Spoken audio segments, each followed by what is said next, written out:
তাকে তার দিন ধর্ম নিয়ে ভাববে স্ত্রী, তার খাদ্য পানি নিয়ে ভাববে স্ত্রী, তাকে কি করে দিলে সে খুশি হবে এবং মনের দিক দিয়ে শান্তি তৃপ্তি পাবে এই নিয়ে ভাববে সবসময় স্ত্রী। দেখো খাদিজা একটা বাটি হাতে করে আসছেন, যাতে আছে খাদ্য, যাতে আছে তরকারি। ফাইজাহাতু ইলাইকা, শোনেন মুহাম্মদ সাল্লাল্লাহু আলাইহি ওয়াসাল্লাম, জিবরাইল বলছেন কথাগুলি। কে বলছেন? জিবরাইল। খাদিজা যখন আপনার কাছে চলে আসবে তখন এক নম্বর কথা, ফাকরা আলাইহা সালামা মিন রাব্বিহা মিন্নি, আপনি তাকে সালাম দেন এই বলে যে খাদিজা আল্লাহ তোমাকে সালাম দিয়েছে। তারপরে বলবেন খাদিজা জিবরাইল তোমাকে সালাম দিয়েছে। তারপরে বলবেন ও বাশশিরহা বিবাইতিন ফিল জান্নাহ, স্বর্ণ চাঁদি দিয়ে তৈরি জান্নাতে একটা উন্নত মানের ঘর তৈরি করা হয়েছে তার জন্য, এটা বলে দেন। যাতে কোনো হইচই নেই, যাতে কোনো কষ্ট কলেশ নেই, এগুলো বলে দেন। জিবরাইল কাকে বলছেন? মুহাম্মদ সাল্লাল্লাহু আলাইহি ওয়াসাল্লামকে। এক, ওই যে খাদিজা আপনার কাছে আসছে। দুই, তার কাছে একটা বাটি আছে। তিন, বাটিতে আছে খাদ্য তরকারি। চার, ও যখন আসবে তখন তাকে বলবেন যে খাদিজা আল্লাহ তোমাকে সালাম দিয়েছে। তারপরে বলবেন খাদিজা জিবরাইল তোমাকে সালাম দিয়েছে। তারপরে বলবেন খাদিজা তোমার জন্য জান্নাতে একটা ঘর তৈরি করা হয়েছে স্বর্ণ চাঁদি হীরা মুক্তা মাণিক্য দিয়ে, যেখানে কোনো হইচই নেই, কষ্ট ক্লেশ নেই। আচ্ছা, বুখারী মুসলিম। এতদূর পর্যন্ত খাদিজার হলো। এবার আয়েশা চলেন। আয়েশা রাদিয়াল্লাহু তাআলা আনহা বলেন, আল্লাহর নবী বলছেন আয়েশা হাজা জিবরাইল, এই যে জিবরাইল, জিবরাইল তোমাকে সালাম দিল। আয়েশা এখন বলছেন ওয়া আলাইহিস সালাম ওয়া রাহমাতুল্লাহ, জিবরাইলকে সালাম, তার উপরে আল্লাহর রহমত নাযিল হোক। হুয়া ইয়ারা ফালা নারা, মুহাম্মদ তো জিবরাইলকে দেখতে পান, আমরা তো দেখতে পাই না। মুহাম্মদ তো জিবরাইলকে বুঝতে পারেন, আমরা তো বুঝতে পারি না। এক বিছানে তিনজন, এক লেপের নিচে তিনজন, আয়েশা, আল্লাহর নবী, জিবরাইল। এক খাটের উপরে তিনজন, আয়েশা, জিবরাইল, এক জিবরাইল, মুহাম্মদ সাল্লাল্লাহু আলাইহি ওয়াসাল্লাম। এবার দেখি কিছু বুঝতে পারলেন কিনা। জিবরাইল সালাম দিল এই কথা আল্লাহর নবী বলছেন। কাকে বলছেন? আয়েশাকে। আল্লাহর নবী বলে দিচ্ছেন যে আয়েশা তোমাকে জিবরাইল সালাম দিল। আর আগের ব্যাপারে বলেন তো, জিবরাইল বলছেন আল্লাহর নবীকে। এক, কে সালাম দিল? আল্লাহ। দুই, জিবরাইল। তিন, জান্নাতে একটা ঘর। এবার দেখেন তো দামি কে? খাদিজা রাদিয়াল্লাহু আনহা, তাই মনে হচ্ছে? দামি মহিলা, মহিলাদের সম্মান অনেক বেশি। তো জাবের রাদিয়াল্লাহু তাআলা আনহুকে আল্লাহ নবী বললেন, অবিবাহিতা মেয়ে কেন বিবাহ করলে না? তুমি তার সাথে খেলতো, তোমার সাথে খেলতো। জাবের রাদিয়াল্লাহু সুন্দর করে শুনে থাকার পরে জবাব দিয়েছেন, শোনেন, আমার আব্বা উহুদের যুদ্ধে মারা গেছেন 9টা মেয়ে রেখে, আমার 9 জন বোন আছে। আমার আব্বা, এই ছেলে একদিকে চেয়ে থাকো, কথার যেন 19-20 না হয়। আমার আব্বা মারা গেছেন 9 জন মেয়ে রেখে, আমার 9 জন বোন আছে।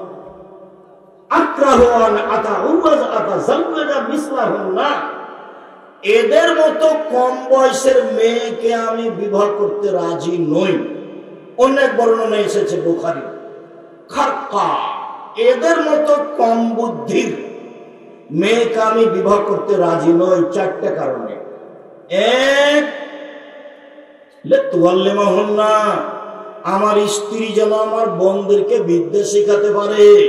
2 লেতুয়াদ্দেবাহুন্না, আমার স্ত্রী যেন আমার বোনদেরকে শিষ্টাচার শিখাতে পারে। 3 অলেতুরাজ্জেলাহুন্না, আমার স্ত্রী যেন আমার বোনদের মাথার চুল চিরুনি করে সাজগোজ করে রাখতে পারে। 4 অলেতাকুমা আলাইহিন্না, আমার স্ত্রী যেন আমার বোনদের উপরে পাহারা দিতে পারে, সেই জন্য বেশি বয়সের মেয়ে বিবাহ করেছি। 1 বিদ্যা শিখাবে মা ছেলে মেয়েকে। 2 শিষ্টাচার শিখাবে মা ছেলে মেয়েকে। 3 কাপড় চোপড় পরিষ্কার করে সুন্দর করে সাজগোজ করে রাখবে মা ছেলে মেয়ে। 4 ছেলে মেয়েকে পাহারা দিবে মা। তাহলে মা হলো ছেলে মেয়েদের জন্য পাহারাদার, গার্ড, পাহারাদার। সবাই বুঝি পাহারাদার, এই কথা আমি বলিনি, রাসূল সাল্লাল্লাহু আলাইহি ওয়াসাল্লাম বলছেন। হাদিস বুখারী মুসলিম। জাবের রাসূলের সামনে নকল করছে। সম্মানিত দিনী ভাই বোন, শিষ্টাচার, শিষ্টাচার কি জিনিস কেউ বুঝে না। শিষ্টাচার কি জিনিস? শিষ্টাচার, যখন বাচ্চাকে কাপড় পরাবে মা, তখন ডান হাতের কাপড়টা আগে পরাবে। যখন স্যান্ডেল পরাবে মা, তখন ডান পায়েরটা আগে পরাবে। তার নাম শিষ্টাচার। মায়ে বলে দিবে পেশাব পায়খানায় বসলে ঢুকলে দোয়া পড়ো। মায়ে বলে দিবে মসজিদে ঢুকলে ডান পা আগে দিবা।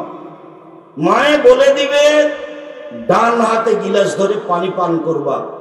শিষ্টাচার, শিষ্টাচার কি জিনিস? মায়ে বলে দিবে শোনো, রাস্তা দিয়ে হাঁটলে মানুষকে সালাম দিবা। শিষ্টাচার।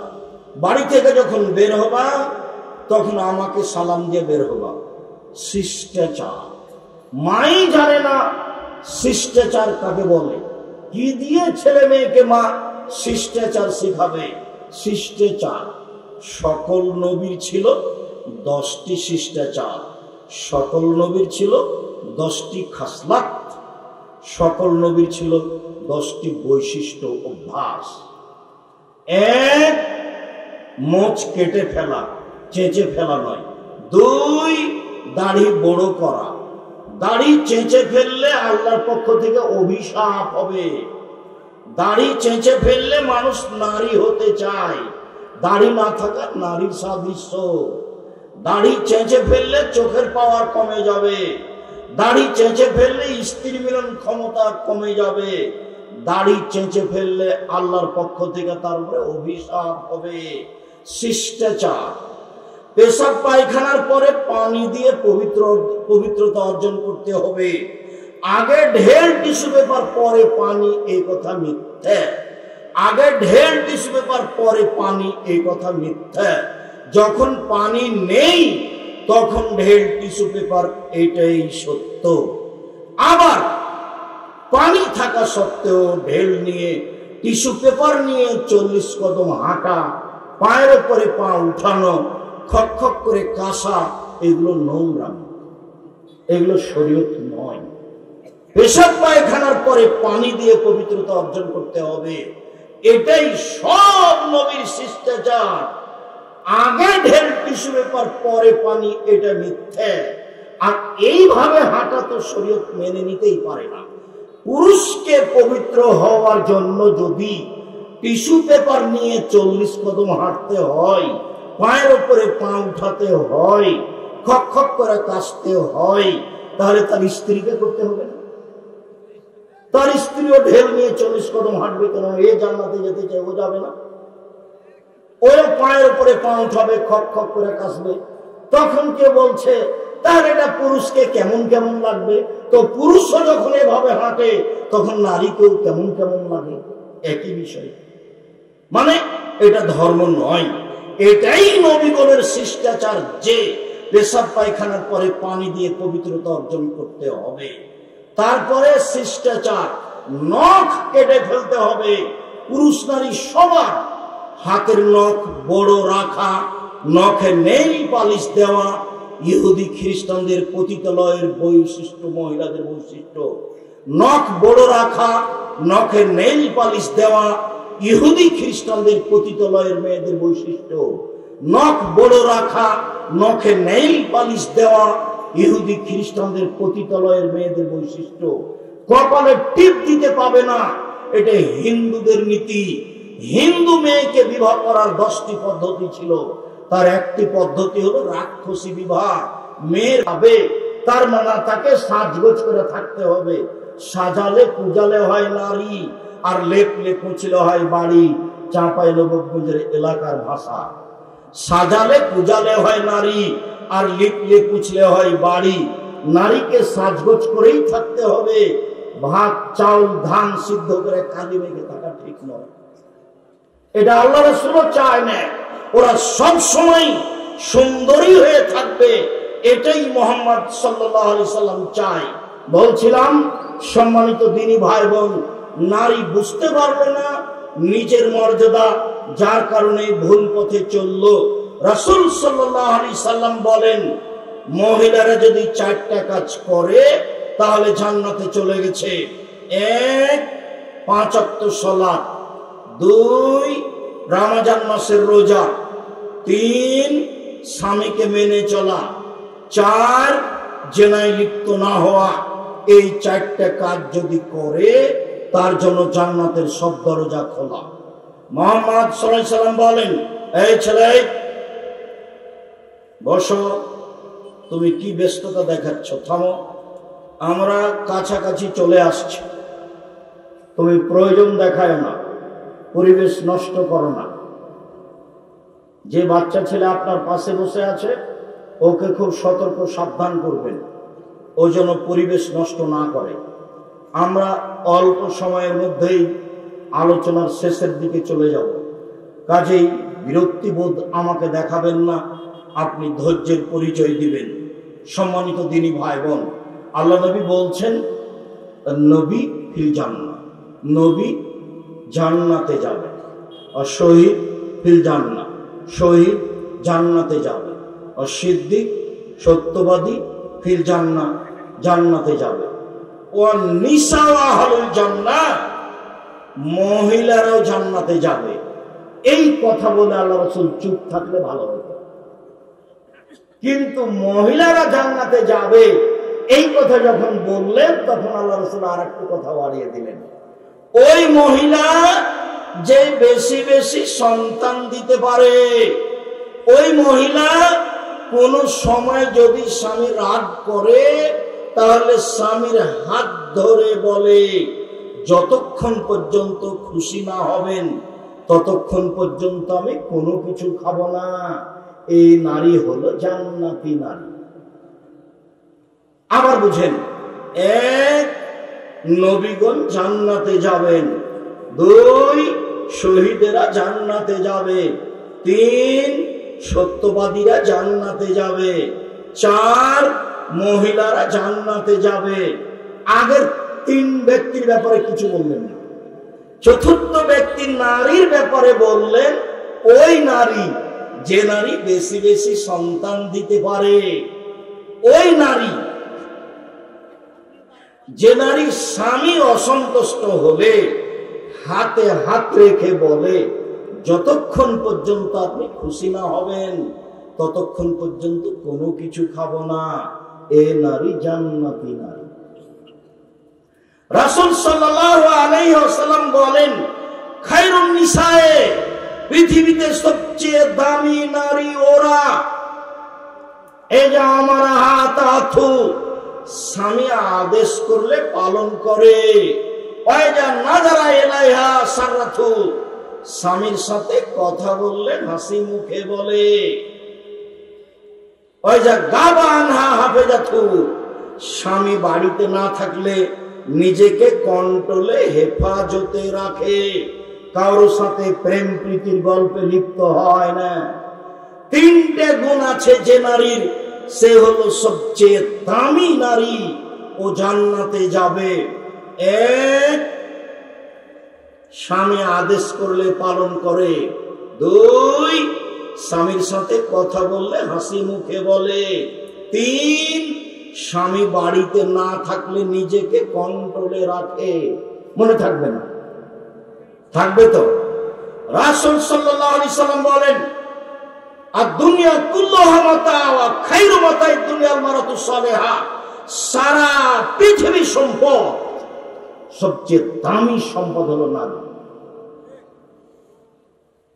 নারীদের মর্যাদা ইহুদি দেয়নি, খ্রিস্টান দেয়নি, হিন্দু দেয়নি, জাহেলিয়াতের যুগ দেয়নি।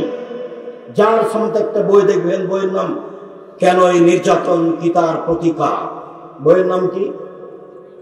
কেন এই নির্যাতন কি তার প্রতিকার। আমরা নির্যাতিত কেন, পথ কোনটা হতে পারে যাতে করে মান ফিরিয়ে পাবো। আর একটা বই ছিল সম অধিকার নয় মর্যাদা চাই। সম অধিকারের দাম নাই, ওটা আমরা চাই না। আমাদের মান মর্যাদা ফিরিয়ে চাই, সেটা আমাদের প্রয়োজন। শুনুন, রাসূল সাল্লাল্লাহু আলাইহি সাল্লাম বলেন, আরবাউন লিসাদা, চারটা জিনিস আছে যার, সুখময় জীবন তার। চারটা জিনিস আছে যার, সুখময় জীবন তার। চারটা জিনিস নেই যার, দুঃখময় জীবন তার। এক, আল মারাতুস সালিহা, ভালো স্ত্রী যার, সুখময় জীবন তার। আমার মুখের ভাষা নয়। কার মুখের ভাষা? মুহাম্মদ সাল্লাল্লাহু আলাইহি সাল্লামের। ভালো প্রতিবেশী যার, সুখময় জীবন তার। প্রতিবেশীর ঠেলা তো বুঝতে পারেন না, যারা জানে তারা বুঝে। প্রতিবেশীর এক বাচ্চা ছেলে ভাত খাওয়ার পরে প্লেটের পানিটা এভাবে চালিয়ে দিয়েছে, তো প্রতিবেশীর বাড়ির দেওয়ালে গিয়ে লেগে গেছে। এই যে লেগে গেল, একবারে বস্তির মহিলা হয়ে ঝগড়া লেগে গেল, এমন কিছু বললো। বস্তির মহিলা মানে ঝগড়াতে সবচেয়ে যেটি বেশি খারাপ কথা বলতে পারবে, তখনও হলো জয়। যখন ঝগড়া থেমে যায় তখনও বলে, যাক মন ঠান্ডা করে বলেছি, যাক কলিজা ঠান্ডা করে বলেছি, বলেছি তো মনটা ঠান্ডা হয়েছে, বলেছি তো মনটা একবারে সহজ হয়ে গেছে, খুশি হয়েছি। তো অত কিছু বলেছে কেন? প্রতিবেশীর বাচ্চাটা প্লেটের পানি দেওয়ালে দিয়ে দিয়েছে, সেই জন্য তো ভিজে গেছিল। তো এতে কি হলো গালি দিয়ে? প্রতিবেশীর ছাগলের সিম গাছটা কেটে দিয়েছে, সেই জন্য এত গালি। তো গালি দিয়ে কি সিম গাছ ফিরিয়ে পাওয়া গেল? ভালো স্ত্রী যার, সুখময় জীবন তার। ভালো প্রতিবেশী যার, সুখময় জীবন তার। তিন, আল মারকাবুল হানি, ভালো বাহন যার, ভালো গরুর গাড়ি যার, সুখময় জীবন তার। ভালো সাইকেল যার, চেন পড়ে না, সুখময় জীবন তার। ভালো ভুটভুটি যার, চাকা নষ্ট হয় না, সুখময় জীবন তার। ভালো গাড়ি যার, যেখানে সেখানে চাকা নষ্ট হয় না, সুখময় জীবন তার। চার, আল বাইতুল ওয়াসি, প্রশস্ত ঘর, মেহমান 10-12 জন বসতে পারবে, খেতে দিতে পারবে, এরকম প্রশস্ত ঘর যার, সুখময় জীবন তার। চারটে জিনিস আছে যার, সুখময় জীবন তার। এক, ভালো স্ত্রী। দুই, ভালো প্রতিবেশী। তিন, ভালো গাড়ি। চার, প্রশস্ত ঘর। শুনুন, রাসূল সাল্লাল্লাহু আলাইহি সাল্লামের গোলাম সাওবান বলছেন যে লাউ আলিমতু আইয়ু শাইইন আফযাল মানাত্তাকে যাও, যদি আমরা জানতে পারতাম সবচেয়ে উত্তম সম্পদ কোনটি, যাতে যাকাত লাগে না, সঞ্চিত সম্পদ, তাহলে সঞ্চয় করতাম। যদি জানতাম সবচেয়ে উত্তম সম্পদ কোনটি, যাকাত লাগে না, তাহলে সঞ্চয় করতাম। তখন রাসূল সাল্লাল্লাহু আলাইহি ওয়াসাল্লাম বলছেন, পৃথিবীর মানুষ শুনে রেখো, আফযালহু, সবচেয়ে দামি সম্পদ এক, লিসানুন দাকির, ওই জিহ্বা যে জিহ্বা বলতে পারে সুবহানাল্লাহ, আলহামদুলিল্লাহ, আল্লাহু আকবার, এই জিহ্বা হলো দামি সম্পদ। তিন, কলবুল শাকির, যে অন্তর অল্পতেই খুশি। আল্লাহ জিয়া দিয়েছে আলহামদুলিল্লাহ, যে চাকরি পেয়েছি আলহামদুলিল্লাহ, যে ব্যবসা করছি আলহামদুলিল্লাহ, অল্পতেই খুশি যেই, তার অন্তর সবচেয়ে দামি। তিন জাওজাতুন তুইনুহু আলা দীনিহি, যে স্ত্রী স্বামীকে দিনের উপরে সহযোগিতা করতে পারে। আজান হয়েছে, উঠো, আজান হয়েছে, উঠো। এই যে আমি পানি গরম করে নিয়ে এসেছি অজু করার জন্য।